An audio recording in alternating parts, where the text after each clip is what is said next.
Selamat pagi.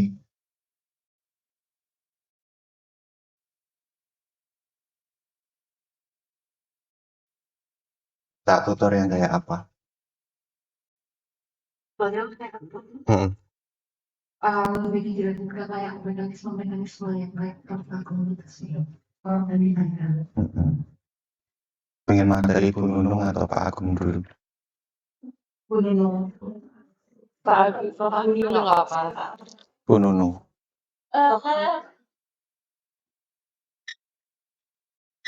Suara tuh banyak aja.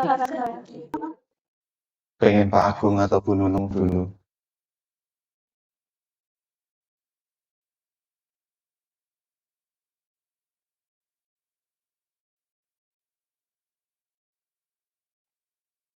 Yang Bu Nunung tunjuk tangan. Tinggi. Tinggi.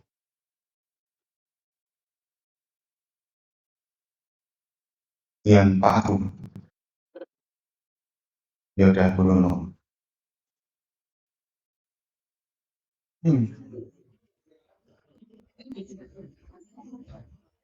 Pengen yang santai atau pengen yang serius? Santai serius. Santai serius. Salah satu. Yang mana?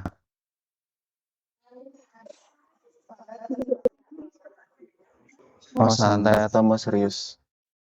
Mau santai atau mau serius? Sampai materinya tiap selesai. Oke. Ya, udah.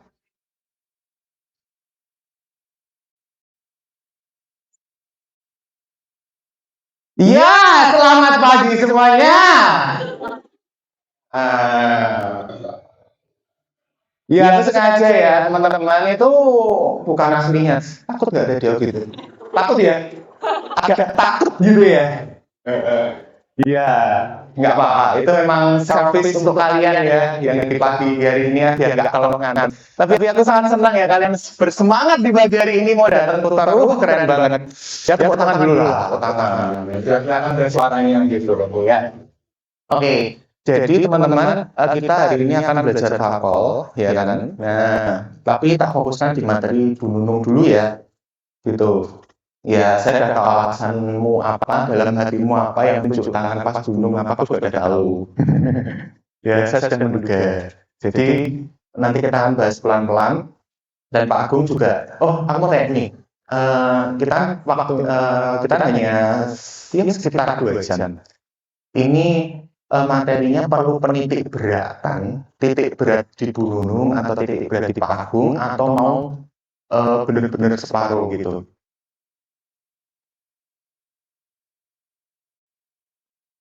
Gimana? Bener-bener separuh ya? Oke. Ya. Oke, kalau gitu, karena materinya Bu Nunung itu ada yang belum dikasih ya, kardiovaskuler belum ya? Ya nanti kita serempetin dikit. Oke? Ya. Dan perkenalan dulu lah sama aku. Ada yang kenal aku? Udah ya? Belum pernah ya? Iya, soalnya aku udah mahasiswa tua, udah bangkotan di sini. Ya, jadi ya nggak apa-apa. Mungkin kalau belum kenal nggak masalah. Perkenalkan namaku Riko, RICO. Nah, kebetulan aku adalah mahasiswa program studi profesi, jadi udah profesi sebenarnya ya, tapi masih bisa membersamai kalian. Oh, ya. Oke, tapi nggak usah khawatir, kalian sama aku santai aja. Kayak, ih, Mas Profesi tua banget itu, nggak usah. Bahkan kamu manggil aku langsung nggak apa-apa ya. Hei, Rik, mau tanya, gitu nggak apa-apa. Ya, jadi nggak usah Mas, mau tanya, Mas. Mari Mas, nggak usah. Ya, Rik, mau tanya, ini gimana caranya? Nah, kita jadi santai. Nggak usah manggil Mas, apa. Oke, gitu ya.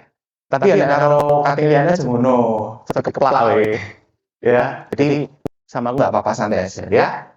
Oke, kalau begitu ini disclaimer dulu, ada kesalahan ya, aku mohon koreksinya. Semoga bisa membuat kalian lebih paham gitu ya.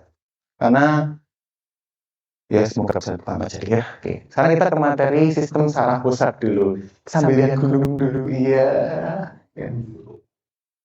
Ya, ini di negeri kayangan guys. Kalau mau ke sana nggak apa-apa, asik sebelum jam 10. Oke, sekarang modelnya adalah soal tak kasih pembahasan, soal pembahasan.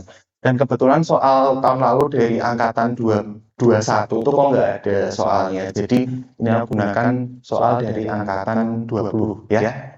Itu semoga masih bisa mirip.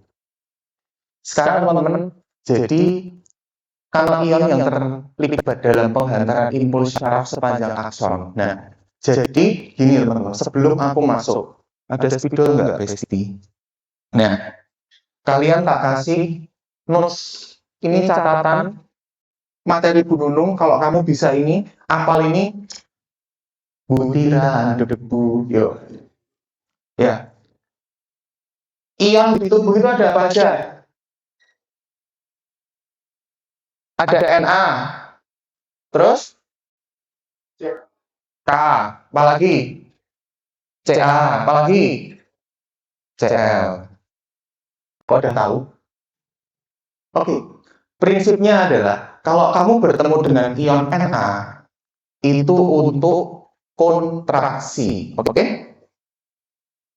Kalau ketemu K, untuk relaksasi.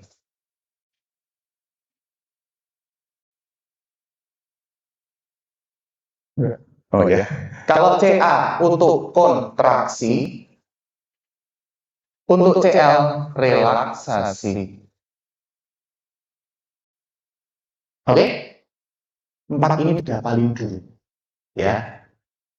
Jadi, kalau kamu ketemu ion Na, itu untuk kontraksi, Ca untuk kontraksi, Cl sama K untuk relaksasi. Gitu. Ya, itu kuncinya.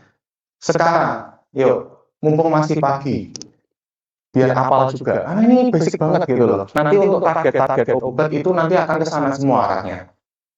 Ya. Nanti kalau aku bilang ion Na, silakan berdiri. Kalau aku bilang ion Ca, silakan berdiri. Karena kontraksi, ototmu kontraksi. Tapi kalau K, silakan duduk. Kalau Cl, duduk. Salah, maju. Yuk, kita mulai ya. Bisa nggak geser dulu pantatnya digeser. Soalnya ya itu tadi ya, ini kursinya mohon maaf. Udah zaman kayaknya, ya ini zaman maba. Kangen banget. Loh iya nonton zaman dulu tuh sampai ngemper loh guys, nggak ada kuota 100. Dulu sampai 150 lebih sampai di depan-depan sini. Ngeceng kayak kurang ajar. Mau tak duduk, mohon maaf deh. Oh. Yuk, sekarang aku mulai. K, Na. Dia nggak apa-apa, kita aja nggak apa. Cl, K, Cl, Ca, Na. Iya. Cl. Udah cukup. Berarti apa ya? Oke. Berarti ion di sini itu kan untuk penghantaran impuls syaraf. Berarti ion klorida dan ion kalium salah. Ya. Yang ada ion kalsium atau natrium. Penghantaran impuls syaraf itu dilakukan oleh ion Na. Itu ion Na. Ya. Ca-nya ngapain gitu. Nanti fungsi Ca itu sebagai penghantaran ini untuk induksi neurotransmitter. Ya, kayak gitu. Jadi Na itu untuk penghantaran impuls syarafnya, untuk Ca itu nanti dia mainnya itu lebih ke penghantaran neurotransmitter. Jadi ingat ada hiperpolarisasi, repolarisasi itu ya. Jadi kalau saraf itu kan ketika mengalami depolarisasi, Na itu kan masuk ke dalam kanal ion. Ya, Na itu masuk ke dalam kanal ion. Ketika masuk terjadi namanya depolarisasi.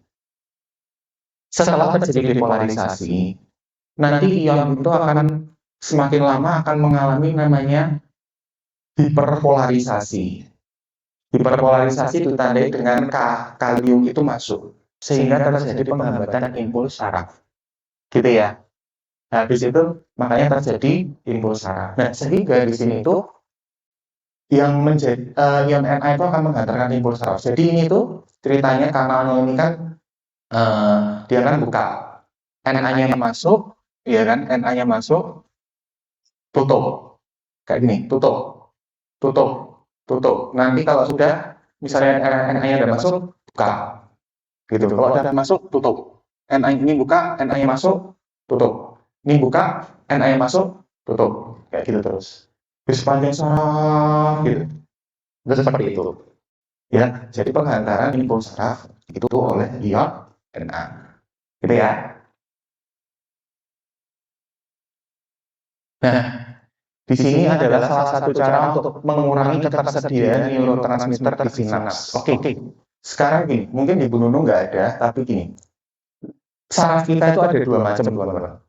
Ada saraf, bukan macam ya. Jadi ini tuh ada untuk menerima impuls saraf itu ada. Silakan. Di sini itu ada presinaps. Ini namanya postsinaps. Nah, di presinaps itu sangat banyak ceritanya tuh vesikel isi neurotransmitter. Jadi ini yang kayak bakso ini tuh isinya neurotransmitter. Nah, ini neurotransmitter isinya. Nah, itu sama ion Ca. Itu nanti di Ca itu masuk, dia nih dorong. Nah, keluar. Nah, sampailah di postsinaps. Kayak gitu. Nah, jadi nanti setelah sampai synaptic cleft ini, neurotransmitter akan nempel pada reseptornya. Kayak gitu. Nah, jadi gimana ini tuh pertanyaannya, gimana caranya kita itu meningkatkan ketersediaan neurotransmitter di synaptic cleft? Gimana caranya? Kan gitu. Nah, neurotransmitter di sini itu ketika dia di tengah itu ada 3 kemungkinan. Kemungkinan pertama, dia nempel di reseptornya. Ketika nempel di reseptor akan terjadi impuls saraf. Kemungkinan kedua, mengalami reaptik. Reaptik itu diambil kembali. Jadi ketika dia sampai sini, itu akan balik lagi. Karena jumlahnya banyak. Dia akan balik. Ada reaksi namanya reaptik. Reaptik itu dikembalikan. Seperti itu. Balik lagi. Nanti masuk ke vesikel lagi, keluar lagi. Dia muter-muter seperti itu. Kemungkinan ketiga adalah didegradasi. Nah, didegradasi. Jadi ini nanti keluar dengan enzim-enzim pemetabolisme. Banyak kan kemarin ada apa, nanti kita bahas bareng-bareng enzimnya apa aja. Oke? Jadi, gimana caranya kita meningkatkan neurotransmitter di synaptic cleft? Gitu. Berarti yang pertama, reaptiknya kita hambat dong. Jangan ada reaptik. Nanti ketersediaannya berkurang. Ya kan? Kedua, bisa juga kita memberikan inhibisi untuk enzim-enzim pemetabolismenya biar nggak terjadi metabolisme, kan gitu. Nah, di sini dia kan mengantagonis reseptor postsinaptik. Nah, ini jawabannya udah kok rakyat. Oke, kalau menghambat reaptik neurotransmitter, nah itu kan bisa meningkatkan tadi, berarti B bukan ya? C, memicu pelepasan neurotransmitter. Betul ya? Neurotransmitter harus dilepasin, gitu.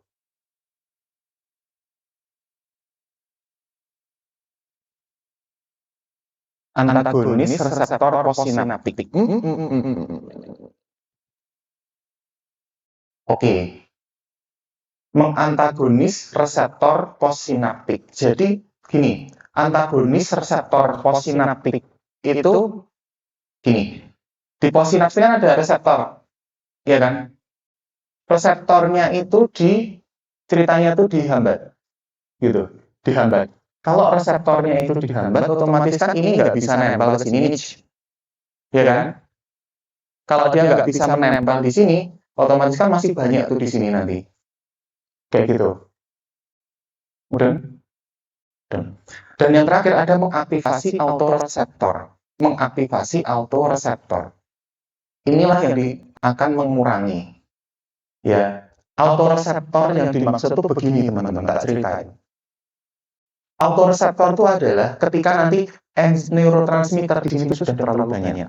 Ketika dia terlalu banyak, yang sudah kebanyakan banget, ya itu nanti dia akan terjadi reuptake.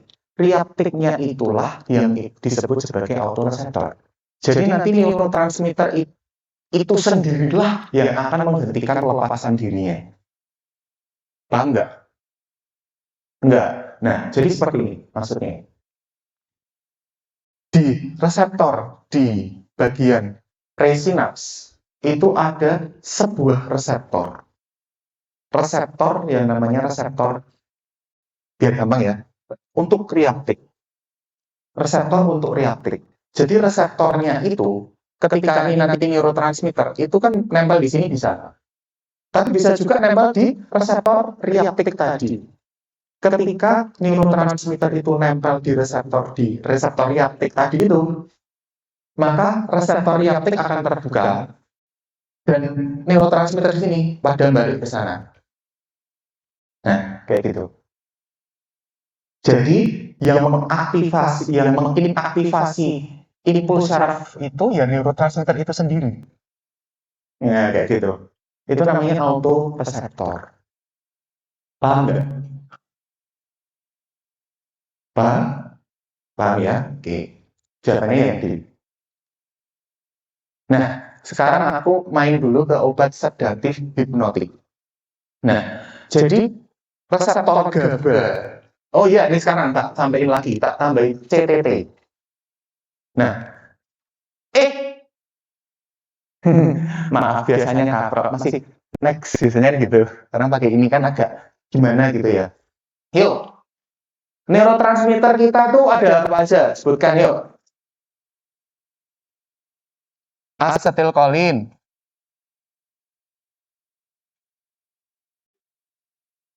norepinefrin, lagi apa? Serotonin. Terus apa lagi? Dopamin. Apa lagi? GABA. Apa lagi? Ada lagi? Ya, terutama. Ada lagi nggak kira-kira? Ini aja dulu ya. Banyak ya kak. Yang dihafalin banyak banget sih kak. Ya udah nggak apa-apa. Yuk. Sekarang, asetilkolin itu adalah kurang kantong. Yuk, asetilkolin itu adalah neurotransmitter yang digunakan untuk bergerak. Nah, yuk, bergerak. Oke. Ini cara gampang. Norepinefrin itu neurotransmitter untuk semangat. Kalau pagi ini kamu tidak semangat berarti kamu kekurangan norepinefrin. Gitu ya. Kemudian ada serotonin, itu untuk bahagia. Ya, gitu. Ada dopamin. Dopamin itu untuk motivasi diri.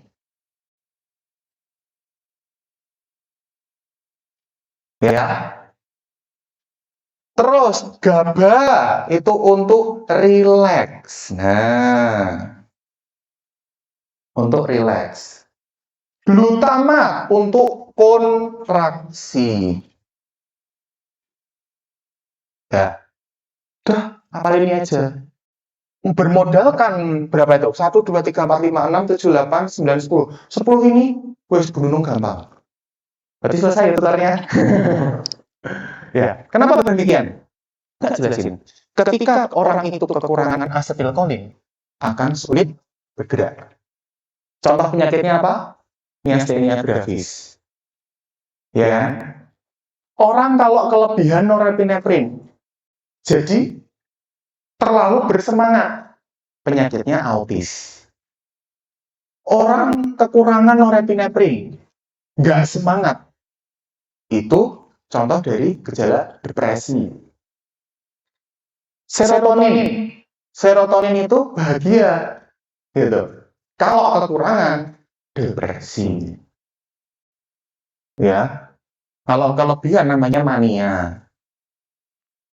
Dopamin itu kalau dia kelebihan itu akan menjadi penyakit schizophrenia. Kan gitu. Karena motivasinya dirinya itu berlebihan sampai-sampai dia itu berhalusinasi. Kalau dia kekurangan GABA, berarti kan kurang GABA, kurang rileks. Iya kan? Contohnya apa? Epilepsi, kejang. Gitu kan? Glutamat kalau kebanyakan kontraksi menjadi kejang juga. Ya, asetilkolin berlebihan jadi banyak bergerak kan? Contohnya apa? Parkinson. Nah, gitu loh. Ya kan? Gampang kan? Mudah nggak? Dari yang sini ini mudah nggak ini? Paham ya? Jadi untuk ngapalin penyakit kamu nggak perlu sulit-sulit. Gitu. Sekarang kita main ke obat sedatif hipnotik. Sedatif itu artinya adalah menenangkan, mengurangi kecemasan.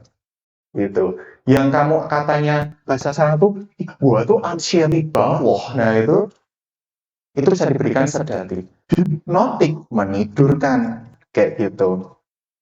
Ya, itu permainannya. Nah, sekarang kanal GABA. Jadi reseptor GABA yang bentuknya tadi kayak buah jambu itu tadi, reseptor GABA itu terbentuk dari kanal ion Cl, teman-teman. Yuk tak gambar buah jambunya. Ya, jadi itu reseptor GABA. Kok jambu sih? Ini ya GABA. Ini elit banget. Nah, ini reseptor GABA. Ini tuh dari kanal ion Cl. Kanal ion Cl. Ya, iya kan? Ketok kan? Ketok ya? Di gambar dewe oleh HP ya. Gambarnya itu elit banget biji ya. Nah, reseptor GABA itu nanti Cl-nya itu kan bisa masuk nih. Cl masuk. Nah, tetapi pembukaan kanal Cl itu diinduksi oleh yang namanya senyawa GABA. Ya, jadi GABA itu nempel di sini. GABA itu gamma aminobutyric acid, gitu. Nah, itu GABA kalau nempel di reseptor GABA sini, itu akan kanalnya buka. Zret. Kalau kanalnya buka, Cl-nya masuk. Cl-nya masuk, terjadi reaksi namanya hiperpolarisasi. Terjadi hiperpolarisasi, lemes, ngantuk, loyo, lesu, lunglai. Paham? Paham? Oke. Kalau nggak paham bilang ya, jangan diem aja. Nah, fungsinya menenangkan. Nah, itu. Kemudian, obatnya itu ada dua macam, teman-teman. Ada yang namanya generasi lama sama generasi, ada generasi lama sama generasi baru. Generasi lama itu contohnya adalah barbiturat. Ya, namanya tuh nama obatnya apa aja sih Kak? Biasanya kalau kalian tuh masih butuh ngapalin obat, apa sih yang udah siapalin itu obat tuh ya banget ya Kak ya. Nah, kalau kamu ketemu barbiturat, belakangnya tal, fenobarbital, sekobarbital, hexobarbital, tiopental, tal itu belakangnya. Biar gampang kita dulu. Oke? Kalau benzodiazepin itu contohnya adalah belakangnya zepam sama zolam. Udah, itu dihafalin. Ya, ada zepam sama zolam. Ya, kayak gitu. Dan itu dihapalinnya itu aja, zepam, zolam, zepam, gitu kan? Itu dihafalin. Mereka itu sama-sama menginduksi pembukaan kanal Cl, teman-teman. Menginduksi pembukaan kanal Cl biar Cl masuk. Tapi bedanya apa sih Kak? Gitu. Nah, bedanya adalah barbiturat itu kerjanya adalah memperlama pembukaan kanal ion Cl. Gitu loh. Dilampain. Jadi kalau ibaratnya pintu ini gitu ya, itu tak buka terus sampai nanti gitu. Otomatis orang mau masuk ya silahkan. Oh, angkatan 19 ada yang mau masuk, monggo boleh. Jadi kan ruangannya penuh banget tuh. Ruangannya penuh banget, berarti kan pertanda CL di dalam saraf itu kan banyak banget. Ya enggak? CL-nya banyak jadi apa?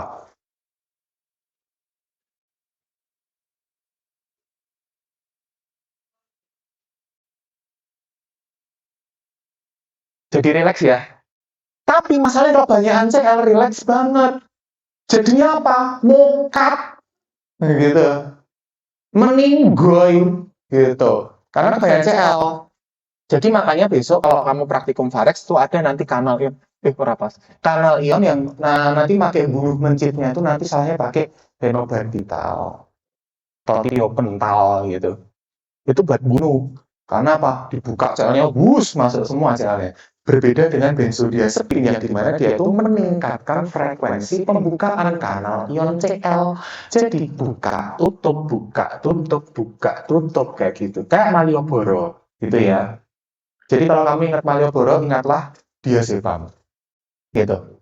Nah, ketika dibuka tutup, otomatis ketika nanti suatu saat, oh sepertinya sudah cukup CL, tutup kanalnya. Nanti suatu saat buka lagi. Nah, jadi tidak terlalu banyak CL, jadi tidak terlalu rileks. Gitu ya. Nah, obatnya yang lain-lainnya ada meprobamat, etanol, bustiron itu lain-lain. Jadi yang bisa menginduksi pembukaan kanal CL. Tapi yang penting dua itu tadi. Masa kamu pengobatan kasih etanol kan ya rada lucu ya. Gitu. Oke. Nah, sekarang soal obat sedatif hipnotik yang bekerja memperlama pembukaan kanal ion klorida. Kalau memperlama berarti golongan barbiturat. Barbiturat belakangnya tal. Udah ada jawabannya? B. Ya kan? Aku udah ngasih tahu jawabannya dulu ya. Gak apa-apa. Kemudian, penggunaan sedatif hipnotik kecuali untuk apa? Nah, sedatif hipnotik berarti Anda cerita untuk menidurkan, menenangkan, ya kan? Berarti kalau orang anxiety bisa kan? Bisa. Kalau menenangkan serangan panik, bisa. Serangan panik tahu nggak? Jadi gejalanya itu ya teman-teman, serangan panik itu kalian tuh amit-amit itu bisa merasakan kayak mulut apa tenggorokannya kayak dicekik gitu, terus kayak sulit bernapas, kayak rasanya kayak serangan jantung gitu, badannya lemes semua gitu. Kok bisa tahu kak? Gitu. Iya, karena aku dulu pernah waktu KKN itu menemui orang seperti itu gitu. Jadi orang nanti rasanya tuh seperti itu gitu loh. Nah, gitu. Terus mengatasi insomnia bisa. Sulit tidur, obatnya ya itu gitu. Ya, berarti meningkatkan nafsu makan bukan ya? Meningkatkan nafsu makan itu bukan untuk nanti kalau kamu meningkatkan nafsu makan dengan diazepam ya nanti bukan makan, kamu malah tidur. Gitu. Berarti bisa berpelangsing ya, Kak ya. Oke. Next, anestesi. Anestesi itu ada dua macam, teman-teman. Anestesi lokal sama anestesi umum. Anestesi lokal itu nanti digunakannya tuh untuk untuk operasi yang ceritanya tuh minor, bedah minor. Misalnya, aku jatuh nih, gitu ya. Jatuh nih, gitu. Kena batu, gitu. Sobek nih 20 cm, gitu. Serem banget ya. Nah, kan harus dijahit. Cukup pakai anestesinya lokal saja. Anestesi lokal itu aksinya adalah dia itu dengan menghambat impuls saraf dengan mengeblok NA. Jadi kanal NA-nya dihambat sama anestesi lokal itu. Gitu. Dihambat kan NA nggak bisa masuk. Kekurangan NA menjadi relax. Nah, ya kan? Gitu. Nah, itu anestesi lokal. Contoh obatnya apa? Belakangnya kain. Belakangnya kain, lidokain, bupivakain, lignokain, pokoknya kain gitu. Kok jadi kain ya? Nah, ini. Nah, pemberiannya lokal itu bisa secara epidural, spinal, atau oles bisa. Pernah dengar Epidural? Belum pernah? Pernah mendengarkan ibu hamil? Ibu melahirkan pernah mendengarkan? Oh ya. Kalau belum pernah, kamu tak tendang ya. Sekarang itu ibu melahirkan bisa pakai yang namanya epidural. Nah, epidural itu jadi nanti jarumnya tuh disuntik tuh di tulang belakangmu sini, disuntik di sini. Nah, disuntik, nanti yang mati separuh. Jadi ibu hamil itu kalau ibu melahirkan tuh disuntik sininya, yang kebas bawahnya, kakinya nggak bisa gerak, tapi kepalanya mau gini itu nggak apa-apa, gitu. Masih bisa dengerin musik gitu, masih bisa mau teriak-teriak, ayah gitu, masih bisa gitu, mau teriak-teriak masih bisa karena yang mati separuh, gitu. Jadi epidural itu termasuk anestesi lokal, ya. Meskipun banyak, tapi dia lokal. Kemudian ada anestesi umum. Umum itu dia bisa diberikannya secara inhalasi sama intravena. Dua macam, teman-teman. Mengapa dua macam? Karena untuk treatment. Di treatment. Jadi orang itu nanti dikasih anestesi injeksi. Sup, gitu nanti dia akan tidur. Lama-lama akan tidur. Karena kan kerjanya lama, lebihan ya. Kalau inhalasi itu cepat. Gitu. Inhalasi cepat, bus langsung tidur. Dah, gitu. Jadi untuk treatment. Nah, contoh senyawanya apa sih, Kak? Gitu. Contoh senyawanya itu kalau yang inhalasi, itu dia ada kata-kata flu-nya biasanya. Isofluran, sevofluran, gitu-gitu. Atau sama yang terkenal itu, ini, sevofluran sih yang paling terkenal. Ada N2O, dinitrogen oksida yang bikin itu loh. Yang kalian tahu nggak sih, yang bisa bikin ketawa itu loh? Tahu kan? Yang kalau ini kayaknya tuh masalahnya tuh Fils IG tahun 2021 kayaknya. Gitu. Jadi orang dikasih N2O jadi ketawa langsung gitu. Nah, itu bisa untuk anestesi emang. Terus kalau yang anestesi intravena itu contoh obatnya itu bisa kayak ini propofol, ketamin gitu-gitu. Tapi ini nggak keluar sih ya, semoga nggak. Amin. Nah, target aksi anestesi umum. Nah, jadi gini banget. Kalau anestesi umum itu targetnya dia GABA. Targetnya GABA. GABA di seluruh tubuh, terutama. Ya, di otak sih utamanya. Nah, kalau NA itu untuk yang lokal. Oke? Kalau anestesi umum targetnya pinter ya Allah, anak sopo. Yo, rute pemberian anestesi lokal di bawah ini kecuali intramuskuler inhalasi itu bisa enggak. Epidural, topikal, intramuskuler. Inhalasi harus yang umum, gitu ya. Oke. Depresi, nah ini aku paling materinya nggak tahu kenapa ya dari dulu aku semangat banget membahas depresi. Kakaknya depresi ya. Dikit metamit. Oke, depresi. Depresi itu kuncinya adalah apa? Depresi itu apa? Ada yang tahu keluarnya sekarang kan isu mental loh, gitu. Itu kan kuat banget, ya nggak? Nah, itu depresi itu berarti dia apa? Gejalanya apa? Apa? Gejalanya depresi. Gimana nggak bisa tidur? Dia tinggal baca gitu loh. Ya ada berarti itu dia itu bersedih, sedih. Nah sekarang apa neurotransmitter kok bisa pasien itu sedih? Neurotransmitternya apa berarti yang kurang? Serotonin, norepinefrin itu yang kurang, gitu loh.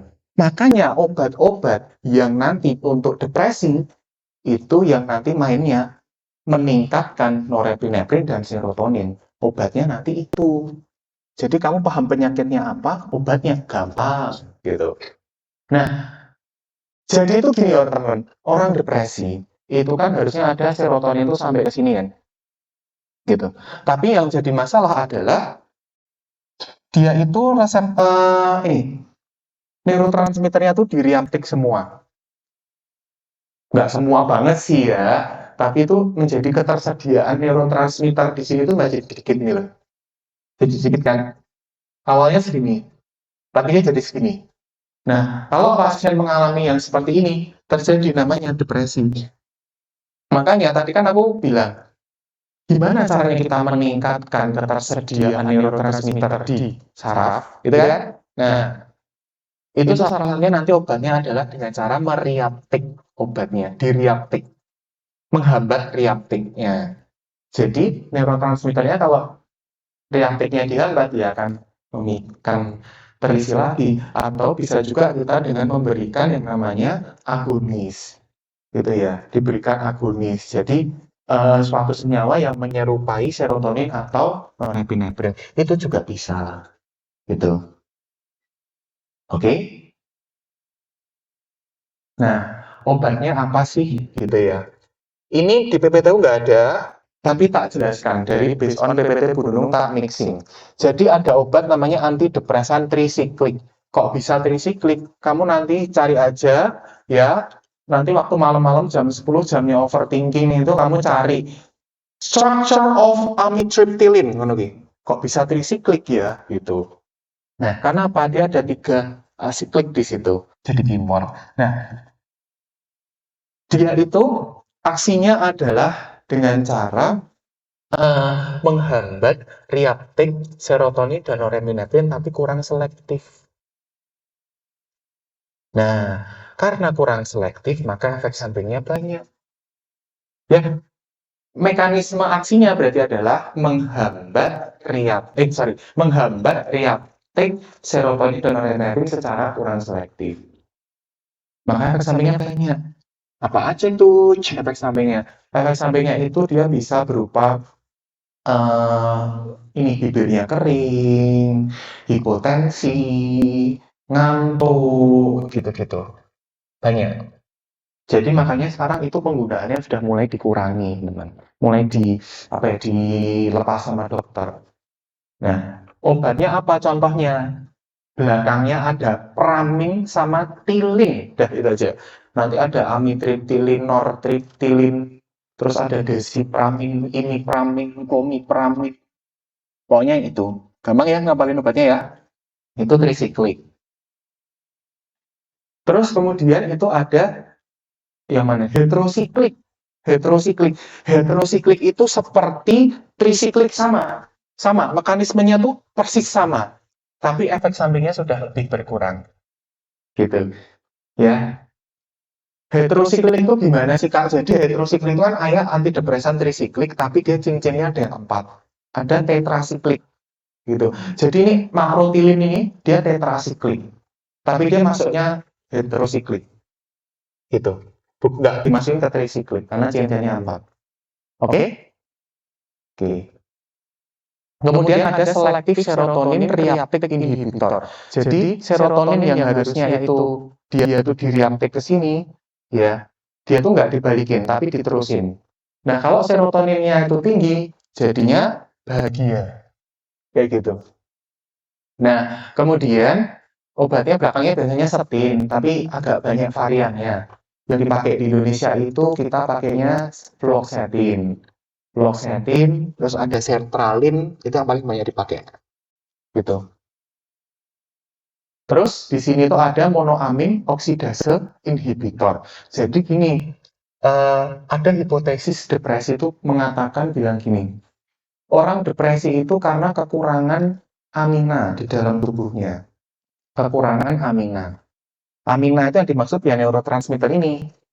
Karena kan mereka ini kan dia tuh banyak, bukan banyak ya. Dia tuh merupakan salah satu senyawa amina, kayak gitu. Nah, nanti saya aku pengen jelasin, tapi kok kayaknya nanti kamu bingung ya. Nanti aja ya. Kayak gitu.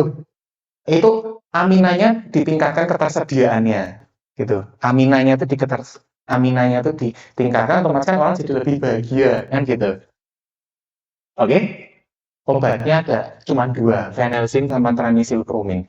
Apakah di Indonesia ada? Enggak. Gitu.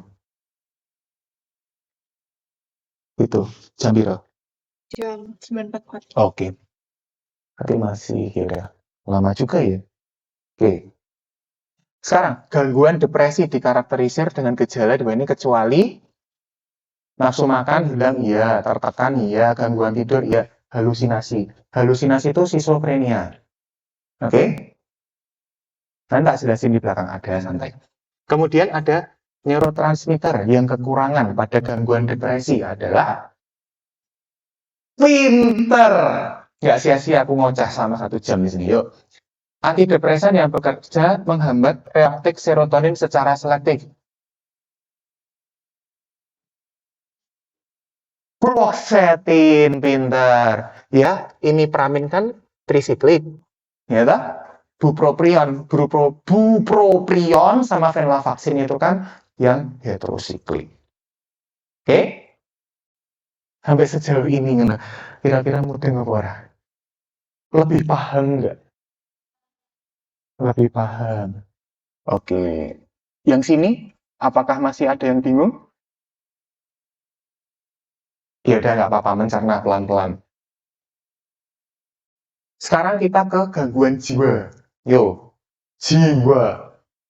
Schizophrenia.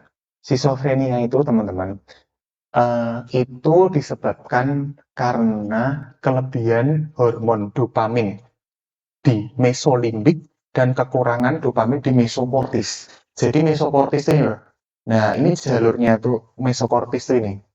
Kalau mesolimbik itu yang ini. Nah ini ya kok, yang ini. Biru ini loh. Nah, itu mesolimbik. Nah, kalau mesokortis itu nanti ketika terjadi ketidakseimbangan, pasien itu akan mengalami yang namanya halusinasi. Kayak, dia itu membunuh aku ya, gitu. Padahal ya enggak, gitu loh. Nah, yang penting ini ya, jangan sampai kebalik ya. Kekurangan di mesokortis, kelebihannya di mesolimbik. Kak, PPT Bu Nunung enggak gitu, Kak, ketoknya. Iya toh? Nah, tak kasih evidence. Ini berdasarkan jurnal 2023. Low mesocortical dopamine level resulting from the mesocortical pathway. Berarti di mesokortisnya itu rendah, dan ini di sini tuh ada positive symptom illness activation D2. Jadi ada aktivasi D2 di mesolimbik. Jadi di mesolimbiknya itu kelebihan, tapi di mesokortisnya kekurangan. Ya gitu. Udah itu aja yang dia paling. Jangan sampai kebalik, eman-eman. Ya. Nah, obatnya tuh ada 2. Ada antidepresan tipikal sama atipikal. Tipikal tuh generasi lama. Generasi lama itu gini. Dia itu ngeblok dopamin di mesolimbik. Mesolimbik kan tadi kelebihan dopamin. Dia tuh dihambat. Gitu loh. Dihambat. Nah, ketika dia dihambat, otomatis kan bisa turun tuh dopaminnya. Gitu. Ngeblok reseptor dopamin di D2. Contoh obatnya itu apa ada? Belakangnya itu azin, klorpromazin, perfenazin, trifluoperazin, ada haloperidol, ini paling terkenal. Ini juga terkenal. Tapi masalahnya adalah problemnya pada obat antipsikotik itu menyebabkan efek samping yang namanya efek samping ekstrapiramidal. Jadi pasien tuh kayak tangannya tremor gini loh. Kayak tremor. Tapi bukan Parkinson, tapi karena efek obat. Kayak gitu loh. Nah, ada antidepresan yang atipikal. Atipikal itu kalau Bu Nunung yang bilang, itu dia itu ngomonginnya itu, dia itu meningkatkan serotonin, menghambat serotonin di mesokortis. Kayak gitu. Menghambat serotonin di mesokortis. Sebentar.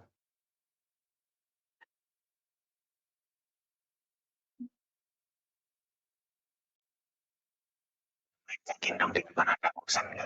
Gue sama ada wis. Nah, nanti aja apa? Nah, gitu ya. Nah, obatnya itu nanti itu dia itu mengeblok serotonin di mesolimbik, lebih ke itu. Tapi sebenarnya lebih cocok kalau dia itu menyeimbangkan di kedua bagian otak itu. Gitu. Nah, sebenarnya menyeimbangkan. Tapi Bu Nunung bilangnya gitu. Tapi nggak apa-apa. Sama kok, sama-sama. Nah, obatnya itu ada risperidon, aripiprazol, belakangnya apin ini, apin. Ya, gitu.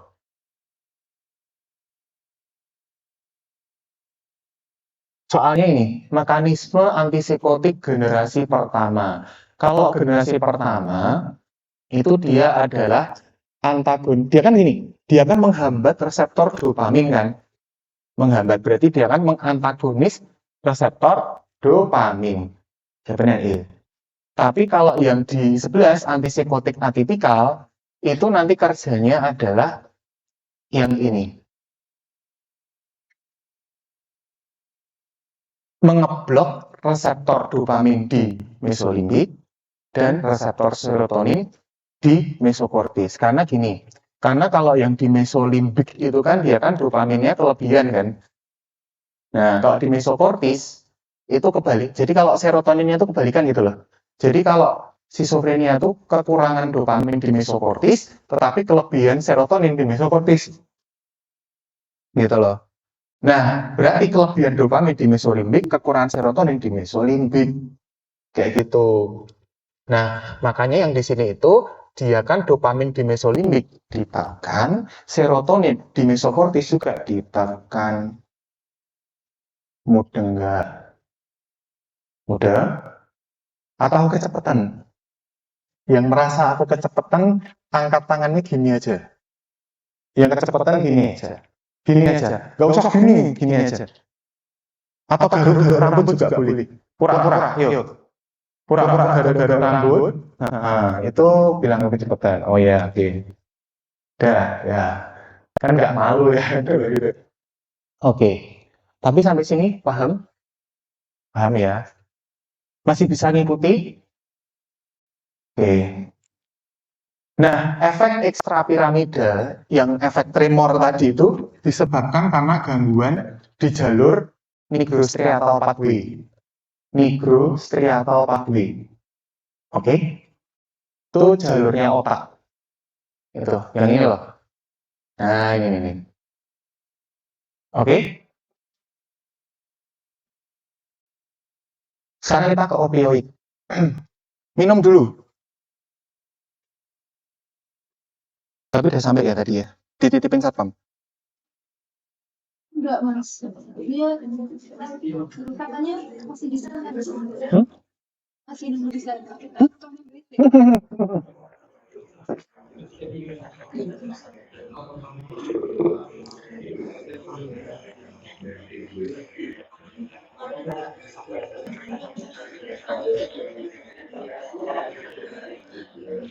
Ya, aku sambil melayani pertanyaan, yo. Ada yang mau tanya? Ada yang mau tanya nggak?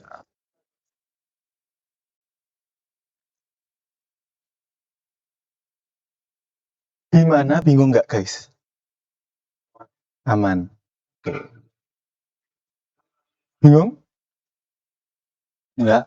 Tenan lu, ora mung kata ih mesake banget tutore wis ngeffort ngono kan yo wis paham lah ngono kuwi. Enggak? Mudeng? Ya. Mau tanya yang nomor 11 sama 11 tadi. Dijelasin dulu. Ini. Oh iya.